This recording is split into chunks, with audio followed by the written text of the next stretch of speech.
for the economy of India as the office space market expands to a post-COVID high in 2023.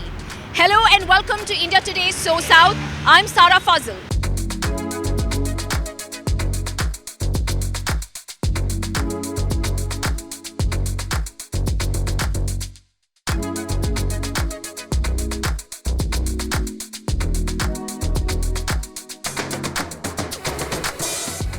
In the last quarter of 2023, the India office space market was on steroids.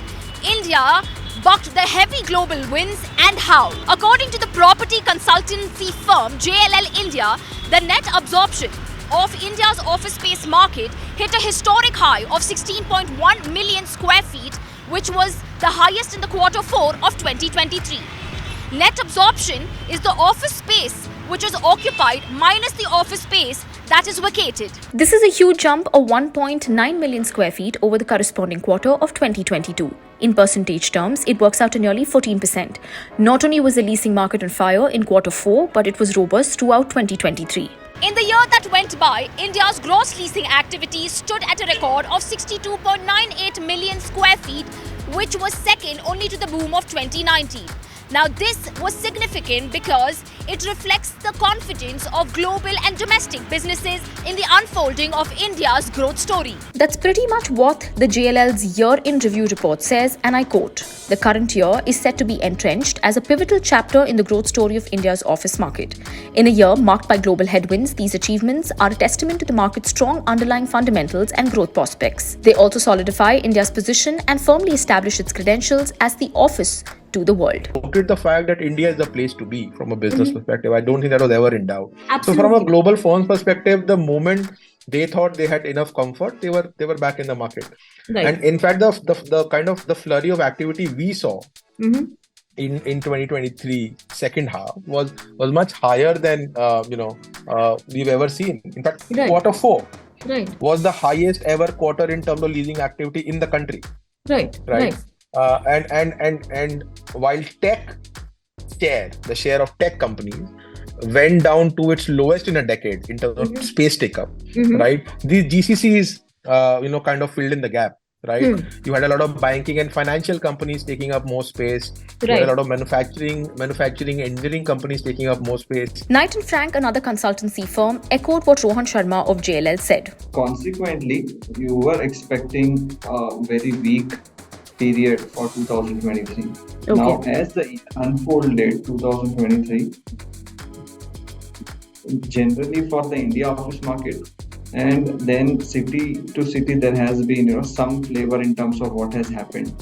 So overall, this year the space at the headline level looks to be very strong, which is a sign of resilience. Right, almost close to the decade high numbers of 2019 with some 59.5 million square feet thereabouts of demand across the top 8 cities. Nearly half of the gross leasing activity was seen in Bengaluru and Delhi NCR with a combined share of 46.7%, followed by Chennai, which witnessed never-before-seen leasing activity. 15% more than the corresponding period in 2022. The icing on the cake is India's office market hit an all-time high in the year 2019 before COVID interrupted the bull run. In 2023, the net absorption in India's top 7 office markets breached the 40 million square feet mark and stood at 41.97 million square feet. Harsh Binani, co-founder of SmartWorks, further substantiated the boom. Post-COVID, India has been the emerging shining star in the global landscape when it comes to economic growth. And when India is growing at such a rapid pace, both on a domestic front as well as on the export front, it is only but natural that a biggest beneficiary of this entire growth has been the rapid demand for office spaces. Commercial office space in India has been doing very well in the last decade, but in a post-COVID environment, especially with the geopolitical diversification happening, as well as India becoming a ripe world for a lot of global capability centers to come and set up their permanent large captive centers, India has become an office to the world.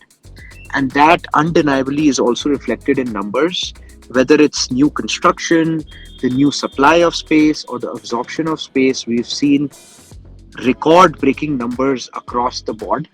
And we've seen a fair amount of diversification, which has moved away from ITES to the more sturdy sectors. This is significant because it marks a new post-COVID momentum which has continued to spell well in 2024. That's great news for India's economy as a whole. I'm Sara Fazal, reporting with camera person Shivu for India Today's SoSouth.